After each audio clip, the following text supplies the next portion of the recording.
Edgar Cayce has been called the most documented psychic of the 20th century, having given thousands of psychic readings to seekers while in an unconscious state.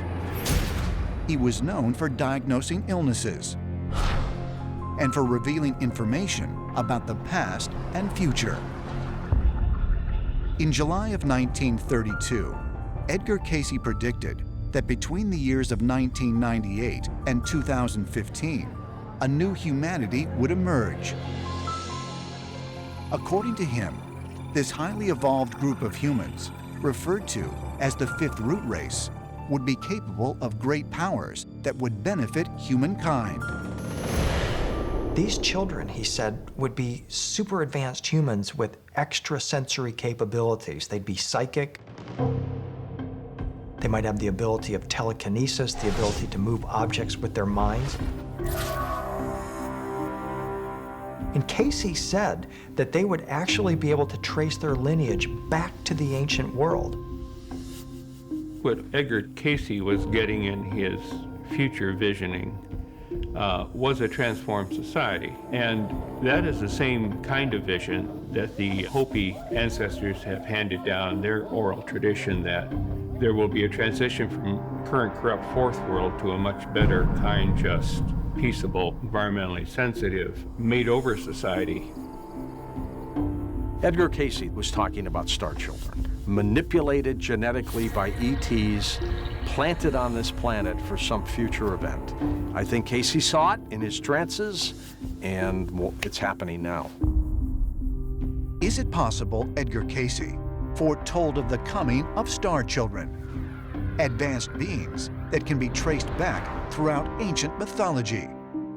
And if the star children do exist, how do we identify them? In 1982, the Chinese government launched a nationwide search for children with extraordinary abilities.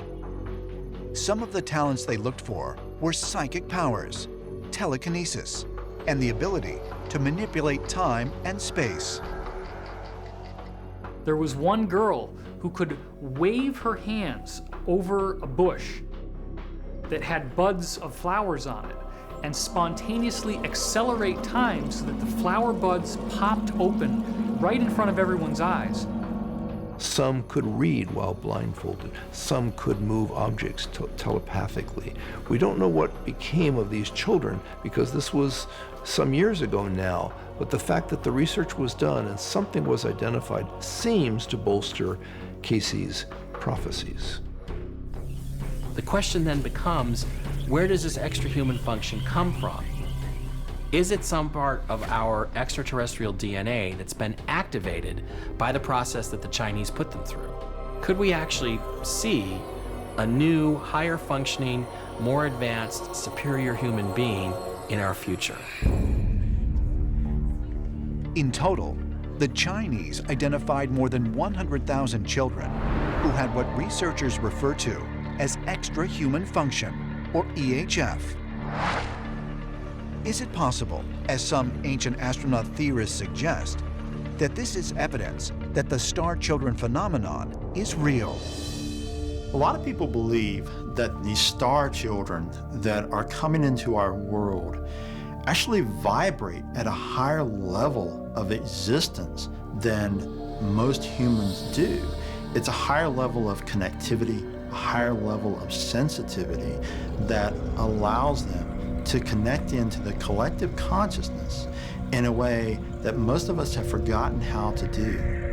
The potential of these children is exciting, and the possibilities are unlimited.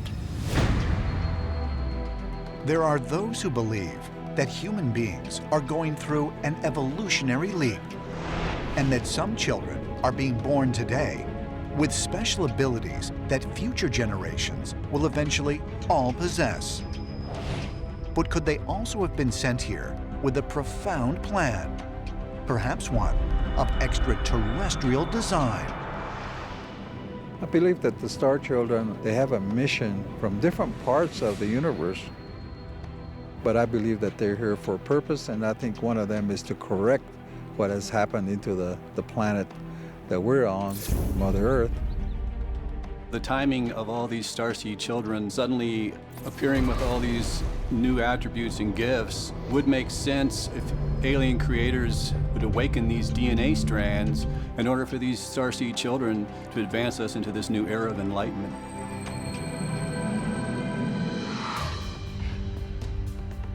With these star children, a new phase, an advanced, more spiritual, more knowledgeable type of humanity is appearing all over Earth.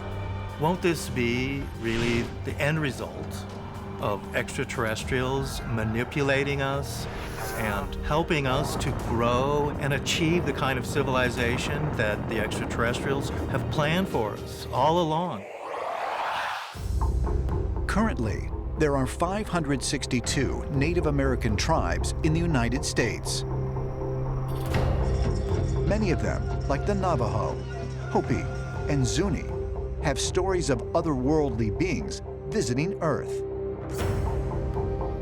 Often referred to as star beings, these alien visitors are said to come down from the sky to teach mankind.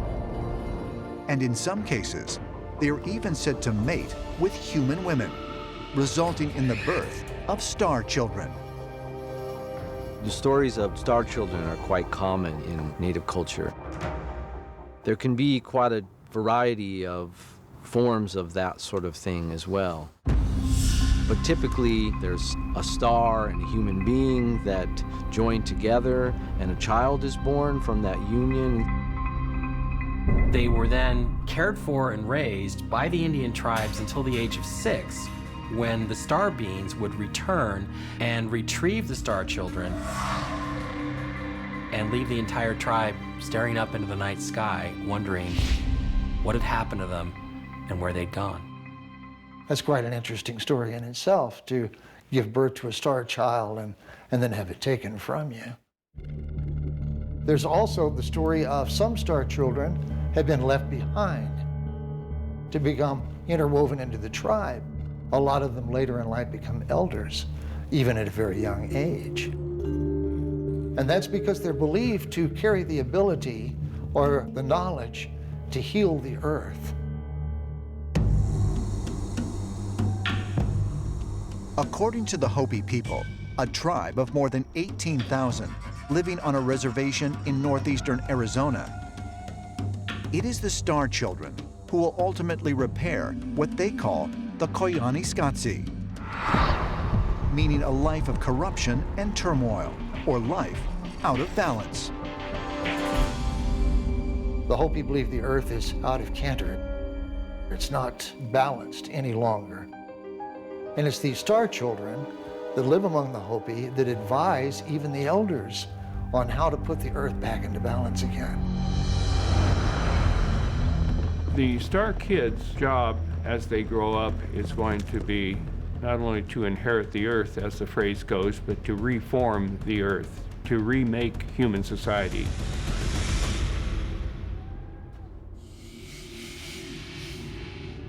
In the Hopi legend, it is said that the star children will prepare humankind for the arrival of what they call the blue star and the Kachina, or star being, who will arrive with it.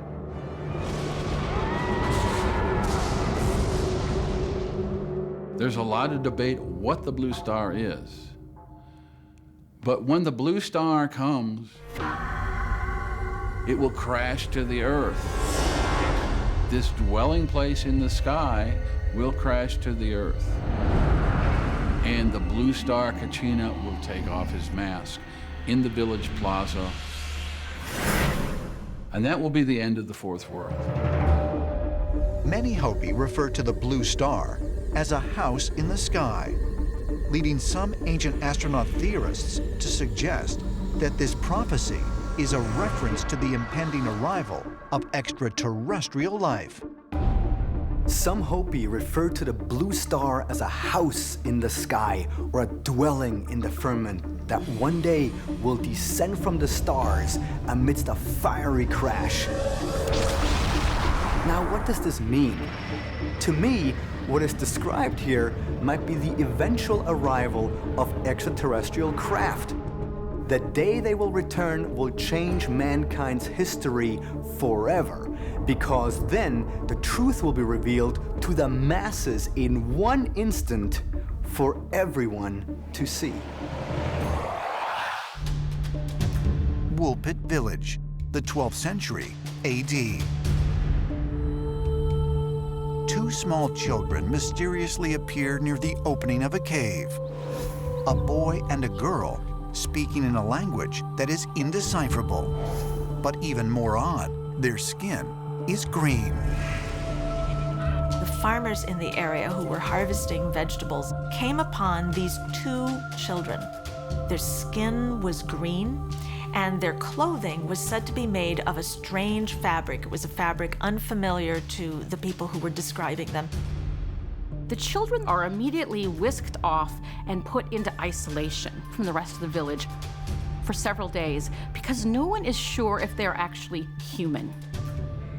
The children said that they came from the land of St. Martin, a land that was in many ways much like Earth.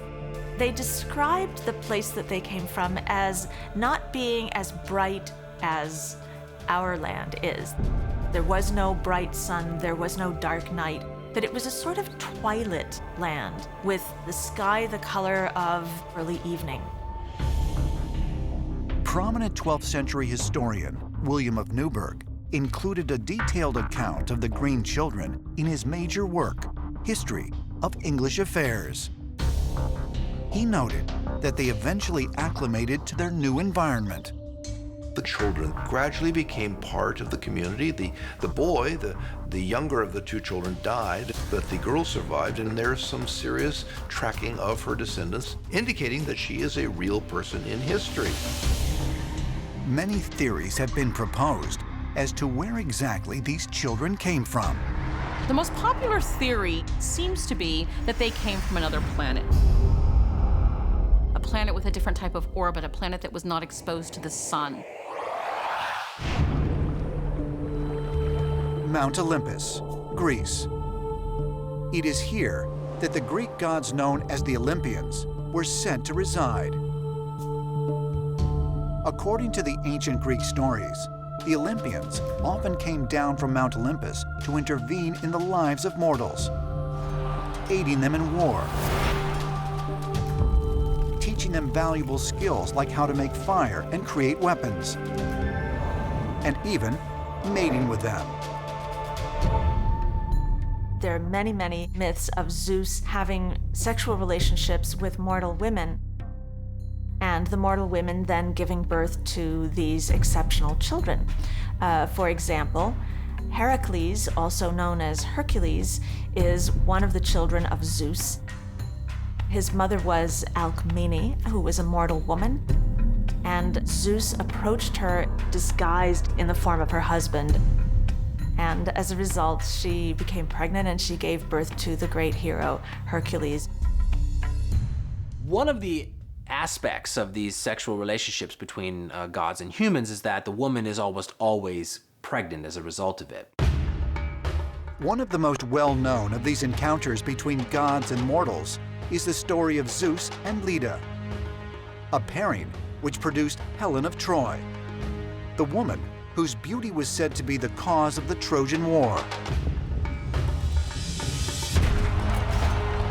Zeus came as a swan and seduced Leda, who's the mother. The fact that Leda was coupling with a swan, even if it was Zeus, means that Helen was born of an egg. Helen of Troy is born apparently out of an egg. Now, what is going on here? Through the lens of the ancient astronaut theory, we might be able to surmise that maybe Helen of Troy was a hybrid born inside one of those incubation tanks that many modern-day abductees have described. It's interesting to me to compare that to potentially an extraterrestrial event. Although most people regard the Olympians as purely mythological, the ancient Greeks considered them to be actual beings. This notion was made even more credible in 1870, when German archaeologist Heinrich Schliemann uncovered evidence that suggests Troy was a real place. As the progress of archaeology continues forward, we're validating more and more of these ancient Greek mythologies. So why should we arbitrarily induce a bias into the research that says, oh, all the reports of gods can't be true, even though we're validating everything else with actual empirical data? What if these gods were there? And what if the people of the time were directly interacting with a higher form of intelligence? Is it possible that the Olympians were not mythological gods, but extraterrestrial beings? Ancient astronaut theorists suggest that the Greek stories are more than just mythology, and as evidence, point to similar stories found in a culture thousands of miles away. Jiangsu Province, China. It was here in 247 BC that the founder of the ancient Han Empire was born under mysterious circumstances. Liu Bang, later known as Emperor Gao, was said to have been the product of a supernatural conception. His mother, who was not pregnant at the time, got caught in a rainstorm. There were very large claps of thunder and wind whipping up, and she fled under a bridge to find shelter. Her husband went to rescue her, and he noticed that there was a dragon hovering above her. So from that point, she basically became pregnant with Liu Bang. He sort of had the appearance of a dragon as well. So many people believe that he was half dragon, half human. And Liu Bang was extraordinary in other respects as well. He came from a peasant family. It was extremely improbable for a peasant to become an emperor in those days. Liu Bang began Han China, the great empire in China. And so it was thought that somehow this child had not only human origins, but whatever came from this flying presence at the conception factored into who he was. These various descriptions of ancient flying dragons have similar properties to what we would today call a technological flying craft. A large body, sounds of smoke and fire and great noise. You have to wonder here if this hovering dragon isn't some kind of fiery or lit up extraterrestrial ship that had hovered over her, and ultimately she was impregnated by these extraterrestrial visitors.